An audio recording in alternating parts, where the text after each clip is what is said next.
What's up everybody, Jesse here, and for my Legend of Zelda Breath of the Wild tips and tricks series, I'm going to be showing you possibly the easiest and fastest way to get the shard of Farosh's horn, and that's exactly why I'm making this video. When it came down to upgrading my Champions Tunic, I had a lot of trouble trying to figure out where exactly and how to get Farosh's horn. I looked on Google, I looked on YouTube, there wasn't any in-depth videos or guides on exactly how to do this. Even the official Legend of Zelda Breath of the Wild strategy guide was fairly vague on what exactly you needed to do. So a quick description here of Farosh says, a spirit of lightning has taken the form of this giant dragon. Making its home in the Farosh region, it's said to have served the Spring of Courage since ancient times.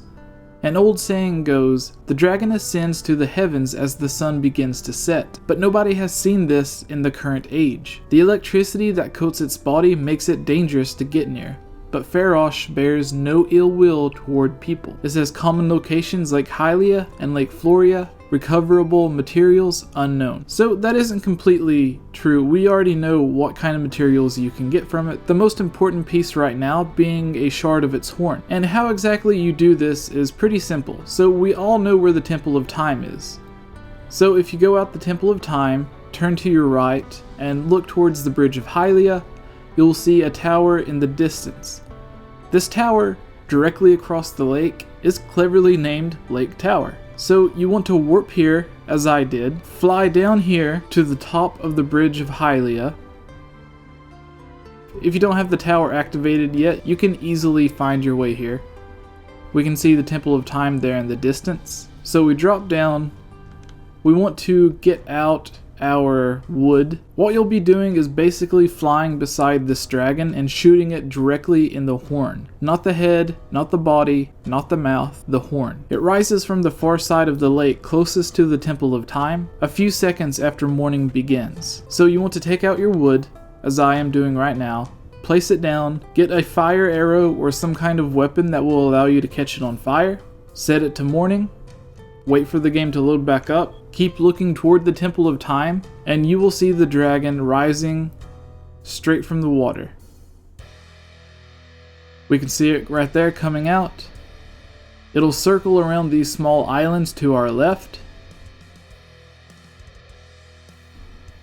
Then it'll start lowering itself from the sky. You want to go ahead and get ready.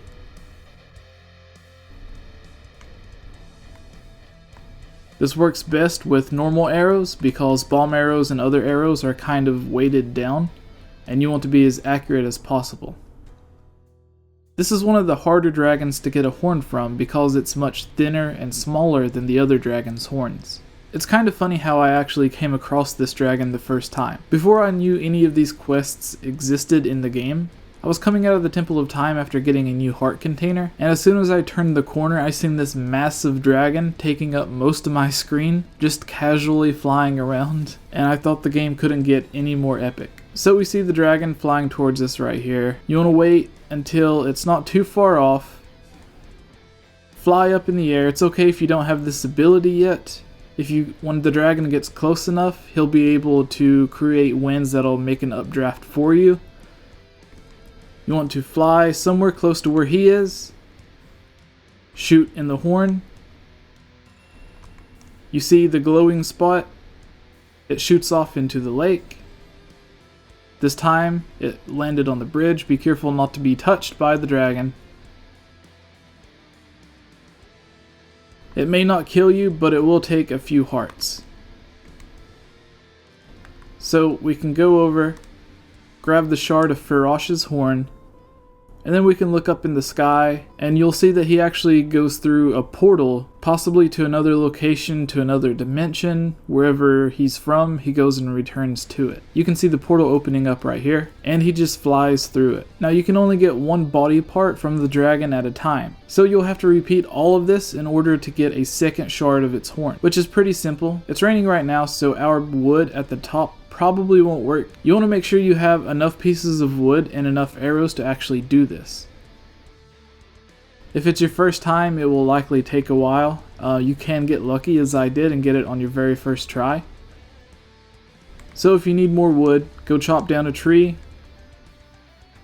conveniently located right next to the tower. we can make our way back up to the tower. Potentially you could do this on the ground, but I find it's easier to have that boost from the tower, especially if you don't have the Rito ability unlocked after defeating the Guardian. So we get back to the top of the tower, get our fire arrows out, and obviously of course you can do this with flint and a steel weapon. Fire arrows just makes it a lot easier, and while you're buying or stocking up on normal arrows to do this, you can go ahead and get some fire arrows to help you out. After the game loads back up, look in the same direction. We can see the dragon coming out right here.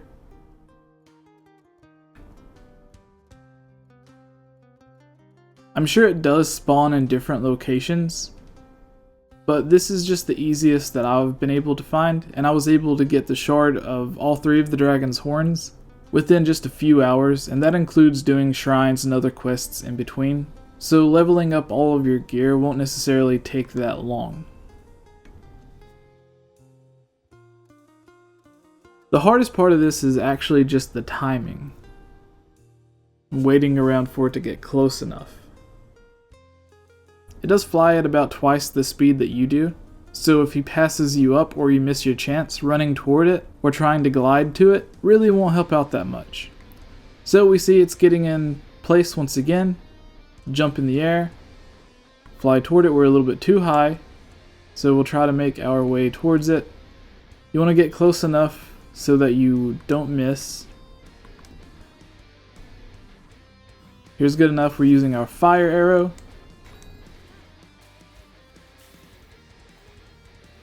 I accidentally fell in the water here.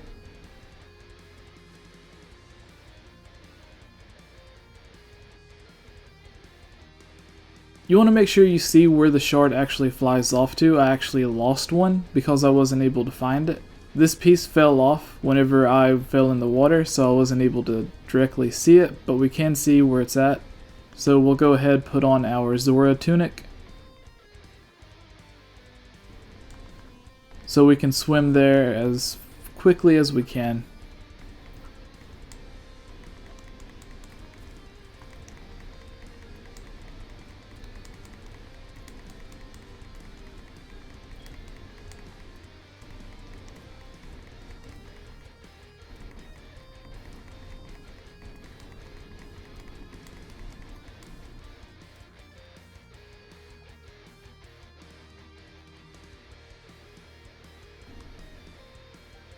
Grab the shard of Farosh's horn, and we made it to the island just in time. Now you have to warp to the fairy fountain of your choice. I find the one in Kakariko Village to be the fastest since you basically show up right next to it. This is also a good way to get some fairies to revive you, some silent princess flowers that you also need for your upgrade, and if you're lucky, you'll come across that little blue glowy animal. I forgot its name. But it's important to take a picture of for a certain side quest, and if you shoot it or attack it, it will drop rupees. To make it easier to sneak up on the blue glowing creature and the fairies, it's best to put on the Sheikah outfit, or at least I call it the Sheikah outfit. Make your way to the fairy. I've already upgraded my gear. You can see it right here with 3 stars, which means I've upgraded it 3 times. And that's basically all you have to do to get the shard of Farosh's horn. If you need help getting the horn shards from the other 2 dragons, I have videos on that as well. And I also have plenty other how-to videos on many other quests in the games. How to get certain rare items, shields, tunics, Big Goron sword, the Hylian shield, and several other things. How to defeat certain bosses easily, and let me know your thoughts on this video and the methods that I used in the comments below. Also, let me know what you would like to see from future videos. What kind of tips, tricks, walkthrough, guides, how-tos, or strategy videos would you like to see? And, if I can, I'll try my best to have it recorded and uploaded in just a few days. So be sure to let me know what you want to see from future videos in the comments below. And obviously, make sure you subscribe so you don't miss out on it when the video does upload. And with all of that out of the way, thank you for watching. What's up everybody, really quick before we get to the usual end slate, I wanted to mention a quick update for this channel. I'm trying to bring together a few new series other than the usual discussions and news videos that we do. I would like to bring quality reviews, let's plays, do more live streams, a top 10 series, and more analysis videos. However, to do this, I need your help. between being a new father, YouTube, and my real job, I don't have the time to work on all of these videos. So I'd like to bring on other people who can help out from time to time, like Sasizi and others who have helped host and edit videos before. To make this all happen and to get awesome rewards for yourself, head over to patreon.com/GameOverJesse, where you can get shoutouts and videos, join our group Discord and chat with us whenever you want, be a guest on some of our videos, and much more. If you haven't already, please like, subscribe, and leave your thoughts in the comments below. I would like to give a huge thank you to this month's Patreons for their support: George Martinez, Glenn Cassio, Hin Hutinen, Lunarium, Magic Tech Review, The Itch Network, and Harris Priest. Thank you all for everything, and it's because of your support that I'm able to find the time to do these videos. If you would also like to support this channel, head over to patreon.com/GameOverJesse, where you can find all kinds of great rewards like joining on a video, being added onto our Discord chat, having your discussion or topic featured on one of our videos, and much more, including having your own custom artwork similar to my own, drawn of you in any anime or video game style you would like. Finally, I would like to give a huge thank you to Gnomo Designs and CS Guitar 89 for providing the music and artwork for this channel.